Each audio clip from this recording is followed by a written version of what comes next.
Salamadolio ndao resana amintsika ny vaovao izay nalaza tamin'ity herinandro ity ka ireto manaraka reto no fidinina amintsika ato anatin'ity video ity. Body razafindrazaka nidina teny an-dalambe sy nitety ireo mponina hatrany anelanela trano nisaotra sy nankasitraka ny olom-pirenena taoriny fifidianana.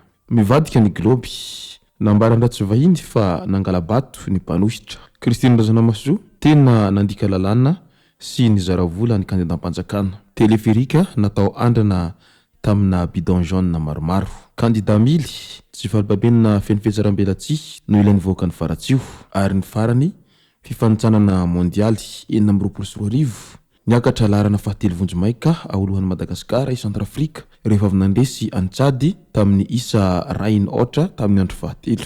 Ireo no fidinina amintsika ato anatin'ity video ity ka manasantsika rehetra anaraka an'ity video ity hatramin'ny farany. Azadino ny milike ny video antsika ary tsarovatrany miabone amin'ny chaîne antsika mba ahafahanareo manaraka tsy tapaka ny video zay lefa misy tamatatagasy toy izao ny fanaovana azy. Tsy ampendrely isika fa avy hatrany tonga de vavany daoary. Ny raha nahita ny voka-pifidianana vonjimaika amin'izao fotoana izao ka misy moa ireo zay kandida kalaza tsy lany tamin'izany fifidianana izany. Tao boribory tany fahatelo zao raisitsika ohatra i andrareziny kanto malagasy i Body Razafindrazaka izay nirotsaka fidiana larana faefatra tao boribory tany fahatelo tao Antananarivo renivohitra tao dia rehefa nivoaka ny valim-pifidianana vonjimaika izay hita fa tsy ho lany izany Body izany.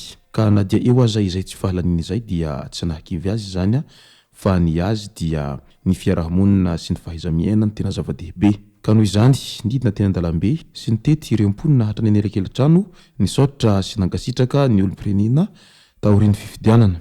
Efa nipetraka ohatra tamin'ny fanadiovana ny tamboho sy rindrina nametrahany ny afisy sy ny peta-drindrina. Tsy lany fa mizara kolotsaina sy soatavin'ny mpandresy mendrika halaintahaka izao hetsika ataon'ny Body izao ho ireo olom-pirenena izay manaraka an'izao toedrara politika misy eto amin'ny tany sy ny firenena amin'izao fotoana izao. Mendrika alaintahaka ho iaho satria izany ny atao hoe mahazaka ny faharesena ary mahay miaina amina realite fa tsy ohatra ny kandida sasany izay rehefa resy dia miwatahoata etsiroa ary manangana an'izao olana rehetra amin'ny fiantsina ady etsy andaniny sy ny ankilany makatsy makaroa izao. Ka toy izao hetsika nataon'ny Body izao ny hetsika tena mendrika ny olom-pirenena vanina ary hita fa tena ao anatin'ny fony izany hoe fitiavan-tanindrazana izany. Tsapa sy hita amin'izao fihetsika ataony izao fa tena olona tsy tia ady izany Body izany ary tena olona manana fony reny ka dia mahay mandinika sy mamakafaka ny zava-misy. Etsy andanin'izay moa dia misy naneho hevitra amin'ilay hoe nivadika ny globy. Nambaran-dratsy vahiny fa nangala-bato ny mpanositra. Nilaza ny depute Antsimondrandro Andry Ratsivahiny fa nisy tambazotra na réseau nataon'ny mpanositra nangala-bato tao amin'ny faritry ny Antananarivo. Ny lehiben'ny Braon fandatsaham-bato miaraka amin'ny sefokotany miaraka amin'ilay mpisava-boky ireny dia efa ekipan'ny mpanositra avokoa raha ny filazany. Milaza ho manana porofo tamina kominina maromaro sahala amin'ny ampitatafika Ambohidrapeto Itaosy izy ireo fa misy olona mifidy hita maso ary tratrany hoe tsy manana kara-panondro ilay olona. Marina fa amin'ny renivohim-paritany iray amin'ny enina hiandy no mitarika ny Irmara hatreto. Nivadika tokoa angamba ny globy ka ny mpanositra tsy afaka nanolo sefo-pokotany tsy afaka mibaiko ny seny no lasa afaka mangala-bato ho ireo sasany izay mpanaraka vaovao ara-politika amin'izao fotoana izao raha naneho ny heviny. Midika izany rehetra izany fa samy miaro tena na ny mpanositra na ny kandida izay natolotry ny eo amin'ny fitondrana amin'izao fotoana izao manoloana anilonilony sy ny savorovoro amin'ity resaka halabato hoe makatsy makaroa ity amin'izao ankehitriny izao. Ao Antananarivo renivohitra ao natao andrana ny teleferika ka bidon jaune maromaro no nasiana rano ary natao tao anatin'izany teleferika izany mba hanaovana an'izany andrana izany.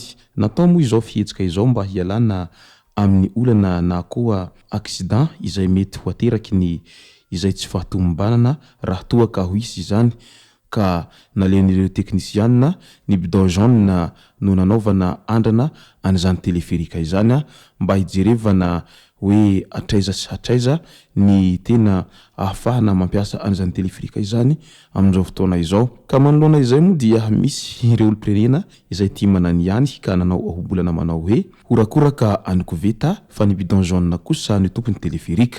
Eo amin'ireo kandida izay tsy niaraka tamin'ny antoko eo amin'ny fitondrana indray dia samy niezaka naneho heviny izy ireo tamin'ny ity herinandro ity. Toandry Christine Razanamasoa izao izay député lany tany Ambato-Fianarana tany tao anatin'ny 5 taona lasa iny ary faharoa moa izy amin'izao fotoana izao ka nilaza izy sy raha naneho ny heviny tena mandika lalàna sy nizara vola ny kandida izay nifanenana amiko tany Ambato-Fianarana ho izy. Anisan'ny tsy fanarahan-dalàna nataon'ny kandidat hoanan'ny fanjakana ny fampiasana fitaovam-panjakana izay tena fahasahiana. Anisan'izany ny tany amin'ny commune izay be mpifidy indrindra izay nampiasana fiara takelaka mena ary nizarana vola ho ihatrany ramatoa Christine Razanamasoa raha naneho ny heviny mahakasika ny toedraha raha politika izay misy amin'izao fotoana izao ao anatin'ny fiandrasana valim-pifidianana ofisialy izao. Tany Faratsiho indray kandida Mily